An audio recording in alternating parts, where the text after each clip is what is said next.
আমি হলাম অ্যাস্ট্রোলজার রমি মাহিতা। এর আগেই আলোচনা করেছিলাম যে দক্ষ প্রজাপতির 27টি কন্যাকে বিয়ে করেছিলেন চন্দ্রদেব, যারা এক একজন আকাশের এক একটি নক্ষত্র। এর আগে 18টা নক্ষত্র নিয়ে আমার আলোচনা করা হয়ে গেছে ছোট করে। তো আজকে আর 9টি নক্ষত্র নিয়ে ছোট্ট করে আলোচনা করব।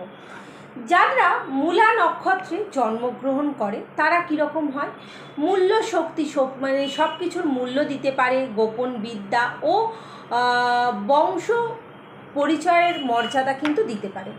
যারা পূর্বসারা নক্ষত্রে জন্মগ্রহণ করেন তারা কীরকম হয়, প্রচণ্ড উদ্যমী, মানে যে কোনো কাজে না প্রচণ্ড উদ্যোগ থাকে, সাহস ও শান্তির একটা প্রতীক হন।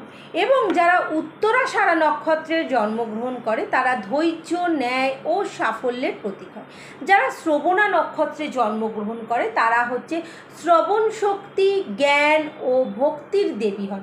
যারা ধনিষ্ঠা নক্ষত্রে জন্মগ্রহণ করেন তাদের মধ্যে সঙ্গীত, ধনসম্পদ ও ঐশ্বর্যের প্রতীক হন।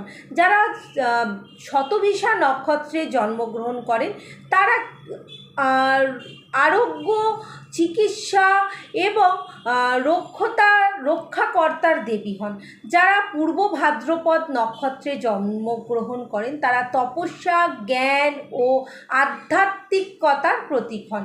যারা উত্তর ভাদ্রপদ নক্ষত্রে জন্মগ্রহণ করেন তারা ন্যায়, শান্তি ও আধ্যাত্মিকতার জগতের দেবী হন। যারা রেবতী নক্ষত্রে জন্মগ্রহণ করেন তারা সৌভাগ্য, স্নেহ ও শুভ শক্তির দেবী হন। 27টি নক্ষত্র নিয়ে আমার আলোচনা শেষ হয়েছে। এবার আসবো যে কোনো দিন 27টি নক্ষত্রকে কীভাবে পুজো করলে তবে সেই 27টি নক্ষত্রের শুভ ফল পাওয়া যায়। অবশ্যই ভিডিওগুলো আমার দেখুন এবং চ্যানেলটাকে আমার সাবস্ক্রাইব করে রাখুন। ইউটিউব চ্যানেলটাকে অবশ্যই সাবস্ক্রাইব করে রাখুন। অবশ্যই নতুন নতুন কিছু না কিছু তথ্য আপনাদের কাছে তুলে ধরবো। সবাই ভালো থাকুন, সুস্থ থাকুন।